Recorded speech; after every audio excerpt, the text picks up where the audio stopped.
Welcome back to Carvalho Creations, where Christmas spirit goes to get whatever this is. You know what this looks like? A moss and a panic room. Well, you were the one that hung the tinsel on the angle grinder. It needed sparkle. You need sparkle. Don't drag me. I'm dragging you because you're the reason we're making the Christmas Who today. No, you woke up and said, I'm feeling creative. Then you pointed at the foam like it owed you money. Okay, yes, maybe I am. We are building a full-size Whoville team. Tall hairs, big attitude, holiday drama included at no charge. Basically, if a Starbucks drink became a person and suddenly wanted to fight you. Exactly. Monster mud sculpt, full outfit, elf shoes, scarf, the works. Great. Another teenager in this house. Just what we need.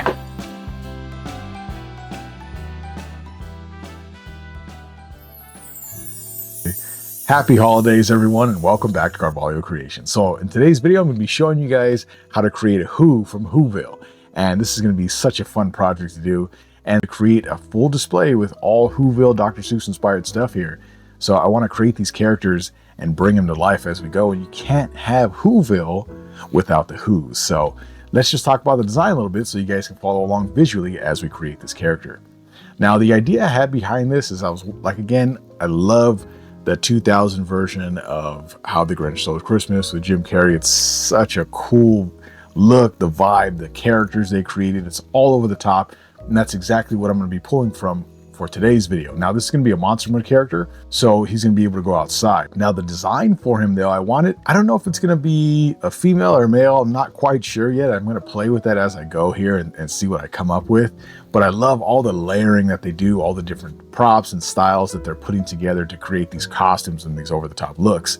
So that's basically what I'm going to take into my design when I create the character here. Now let's talk about the material list so you know what you're going to need so we can get this character brought to life. Now, first and foremost, we're going to be needing a styrofoam head, and then we're going to be using our cement clay and or our foam clay today to create the sculpture. You're going to be needing a little bit of tin foil to build up some of the features I'm going to show you here in a second. Some chicken wire. We're going to be needing 3/4 inch PVC pipe and 3/4 inch PVC pipe couplers, a small piece of scrap plywood for our base. We're going to be needing something to fill in, so upholstery foam. You could use newspaper, use whatever you need to kind of bulk out your character, maybe a little bit of electrical tape. But I'll go ahead and leave a full list of everything we're going to use somewhere on the screen here, and you guys can pause the video and then we can get on to the next step. So let me show you really quick before we move on to the next step what I started with here. So we have the styrofoam head. Now I mocked up what it's going to look like off camera, but I wanted to show you in detail here. It's not very complicated, but I want you guys to be able to follow along with this and also use this and make sure you do not skip this step in your build process. If you go straight to the sculpture, you're going to miss a lot of opportunity to build up your forms in this stage and save yourself a lot of material and time later on. Now, also because we're using the cement clay, it's a little heavier, so you want something underneath it to give it a nice strength and rigidity as that stuff dries so it doesn't sag on you later on. What I did here was just took some hot glue and I built up the structure after I drew in kind of the features and where I wanted the placement here. Now, if you look from the profile side, you can see the way I built the nose up, that upper lip that's over exaggerated, and then built out the chin just a little bit more because there's more of a point on the Who's chin. And then on the sides here, I built up the cheeks because they're really happy and round, and I want that really bubbly kind of smiley face with these characters. And then also for the top, because this one, I might do a female because I want to do like the hair wrapped around like a Christmas tree, maybe a star hanging off the top. So it just looks a little cooler, a little more fun. So this is our design so far. Obviously too, we're going to be using some of these little eyes that we get off of Amazon. If you guys have not seen them, I'll leave a link down in the description below so you can pick them up for yourself. But we're going to put the eyes inside the eye sockets here. But this is going to be a really awesome video. I'm super excited about it. I hope you are too, because I think it's time to get in that happy holiday spirit because we're about to go wild with it. Not spooky, spooky, spooky, spooky, spooky. So to start off our prop today, I wanted to start with the sculpt. Now, the reason I'm doing the sculpt first is because visually when I'm creating my characters, I want to be able to see them kind of semi put together as we're going, so the progress of the character kind of unfolds naturally. I tend to do the sculpting first when it comes to my characters, even creating full-size characters, because I want to just kind of get the idea of the character, what he looks like or she looks like, and start to work from there. This gives me a nice basis to start with. So when I start to put the body together, everything just kind of comes together really, really naturally, and it flows really well. But like always for our cement clay, it's the same process as I normally do. I go ahead and put in the forms first, trying to form out the character, get the proportions correct, and then I go back in with my sculpting tool and just add some detail here. Now, I want to mention one thing with your cement clay. Take your time blending the edges when you add more clay. So spray a little bit of water down on your sculpture, then add another piece of clay and blend that cement as much as you can. What I realized with this sculpt, I kind of haphazardly did it. I didn't blend the edges as well as I should have, and I got some cracking later on. So to kind of get away from that and help prevent that, just blend your seams really well together. Make sure you add a little bit of water and just kind of blend them out with your tool and your fingers, smoothing everything out as much as you can before that skin starts to dry and create that skin on top of your sculpture here. Just helps a lot in the process. Now to get to the armature here, what I'm doing is taking my 3/4 inch PVC pipe. Now I drew the placement of the feet down on my plywood here, and I'm going ahead and just screwing the feet down. Now I'm adding glue to that initial piece of PVC pipe, but on the top here, when I put the legs in, I'm not going to add glue. Not right now anyway. And the reason I'm not doing that is because I want to be able to disassemble this to put on my Monster Mud clothes instead of trying to wipe it on later on. And I'll explain that a little bit more in depth as we go here.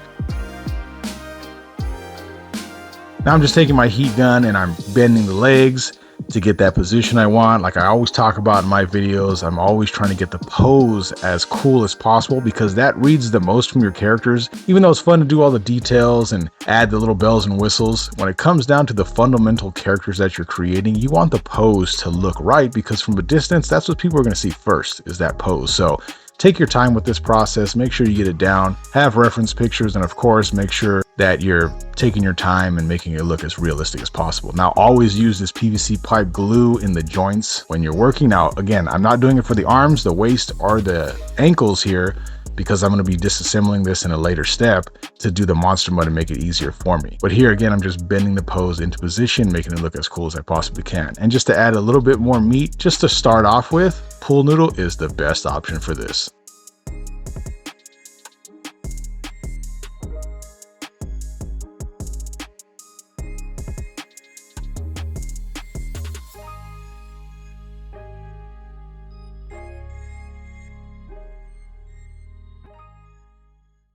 All right, everyone, so I wanted to stop the video at this point because now we have the armature about done, and now I'm going to get to doing the chicken wire to get the body filled out a little bit, and then adding some of the details I want to kind of create a rigid structure underneath so I can get to my Monster Mud stage. Now, I put the head on top so you kind of can start to see the character come to life a little bit. I decided to do like this like swirled Christmas tree design on top of the head, and then because I made the stature smaller, the head's going to look a little bit oversized and the hands are going to be a little oversized, and that's exactly what I'm looking for because I want the Who's to feel like out of place. They don't fit in this physical world. They're a little bit different, a little bit more to them. So I also added a little bit of upholstery foam to the legs just to kind of thicken up the legs a little bit on the top. And then I'll be adding a little more upholstery foam in the chest area in the midsection along with some chicken wire to create a better structure here. Now, because this is a smaller character and the way I'm going to be doing this is actually dipping my pieces of material, for instance, pants and stuff, I'm going to dip the entire thing in the Monster Mud. That's exactly why I didn't glue in certain areas, so I can take it apart, dip my fabric in, and then dress the character already in the Monster Mud as opposed to try to wiping it over, because if you don't fully saturate your fabric with Monster Mud, it tends to fall apart a lot quicker on you. So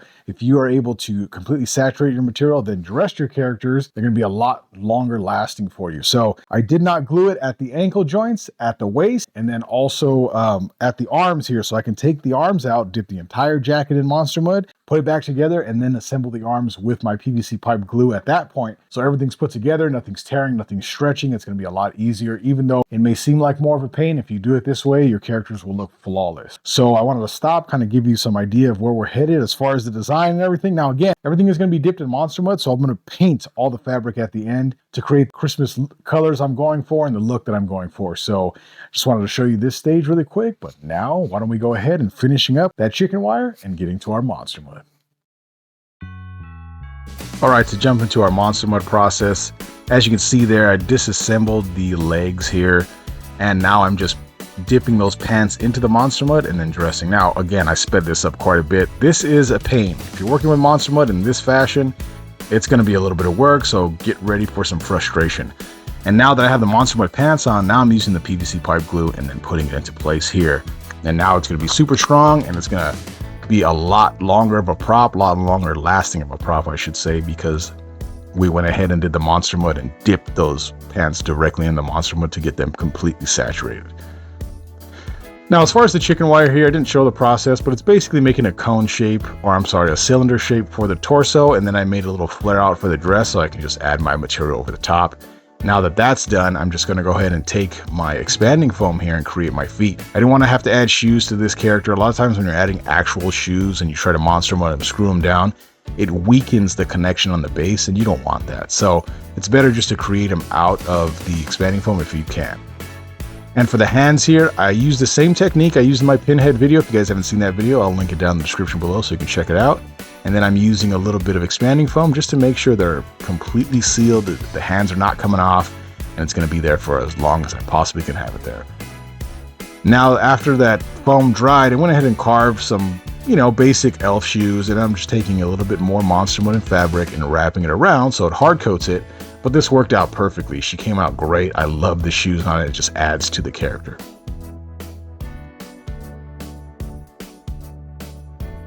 Now, again, a lot of people get confused. Why is it this color? You can tint your monster mud whatever color you want. This is still monster mud.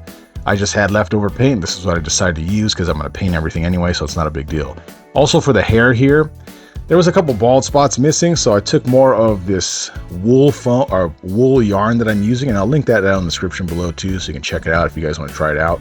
It's a really cool material for hair. It's super inexpensive. I think it's like 12 to 15 bucks for a big roll.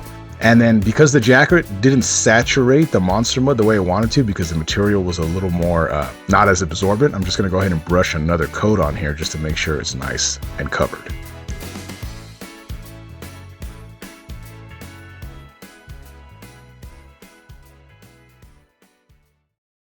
Okay, so I wanted to stop the video at this point so I can show you guys what we've done so far with our character before we get to the actual paint. Now, a couple things. As far as the feet here, what I ended up doing was just spraying that expanding foam and then carving that into like a pointed elf shoe almost, and then wrapping that with monster mud. And as far as the hands, I was going to sculpt fingertips in the beginning, and then I thought, well, you're in the snow. Who the hell's wearing no gloves in the snow? So I went ahead and left them with some gloves on. Added some different kind of material around the wrist to create like a sleeve or like that elastic stuff for the sleeve. For the hair, I wanted to do this kind of like curved tree for the hair, and I used that wool stuff, and I'll link that down in the description below so you guys can see what I'm using to create this. But I use it on a lot of my props and videos to create like this really natural looking hair. It's really super fine and soft, and I just took bunches of that and basically saturated it in the monster mud and then wrapped it around this cone shape to create the hair here, just to give her that more who feel. So now that she's all dry, now another thing I wanted to mention too, as far as the coat here, the material I used, it didn't really saturate the monster mud too well. So once I did the initial layer, I let that dry and then we went back over it with another layer just brushed on to go ahead and harden this a little bit better, so it's going to be better outside in the element. So we're just about ready. And also too, as an added bonus, if you guys remember our tree from a couple weeks ago that we made, I had solid rain here for about 5 days straight, and I mean some pouring, and that thing is holding up perfectly. So if you guys were wondering if your Who trees will hold up during the season, yes, they will. But anyway, why don't we go ahead and get to that paint, because our Who here wants to be finished. All right, to get to the painting process, I'm going to give this Who a base coat of white. Now, I chose white in this instance instead of black because I want it to be a brighter undertone. So when I add my colors, they're super vibrant. Now, if you're using black, which I normally do, it's great for your darker characters, your spookier characters, because it gives it that deep, dark tone, which is what you want, a lot of contrast. But for this Who, I wanted her bright and vibrant, so I went with white instead.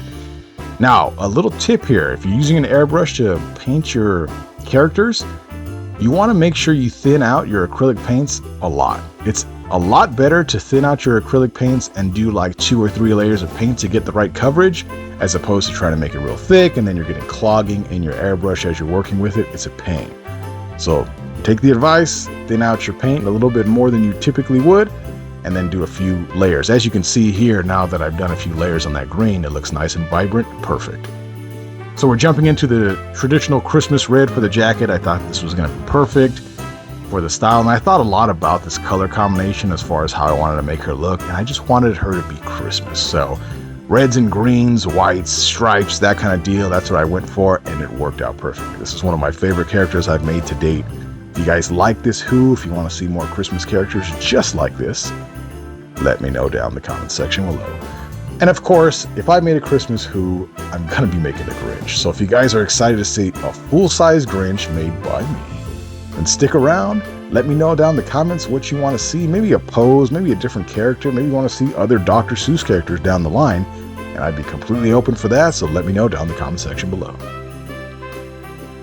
Now, as far as the face here, what I did is just take like a peach color or a skin tone color for the actual base here. So I painted over that white because I didn't want her stark white. Doesn't make sense.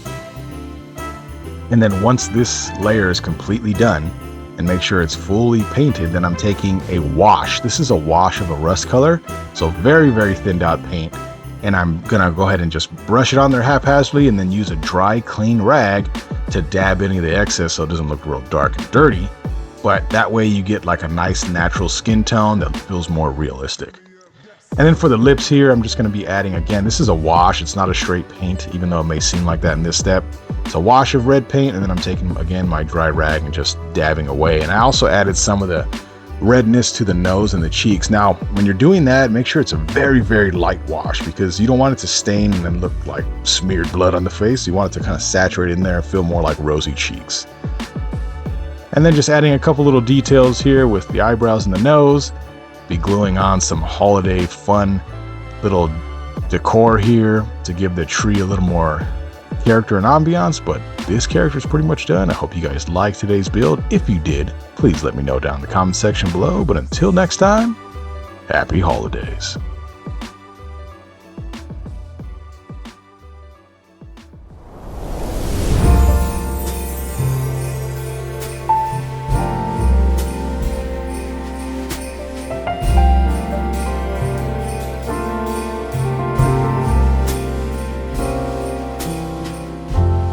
Who would have thought that Christmas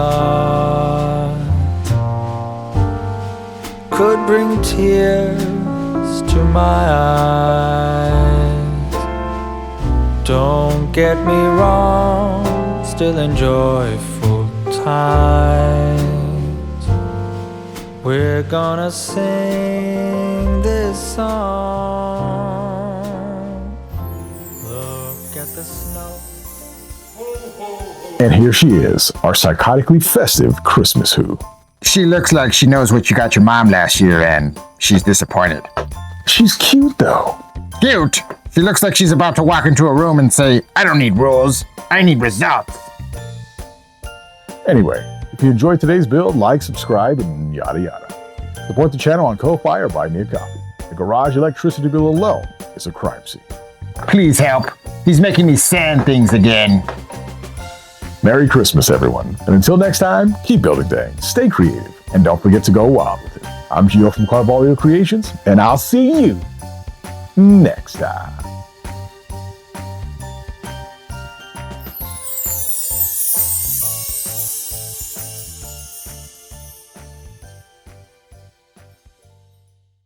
Okay. If you move, I swear I'm calling the Grinch.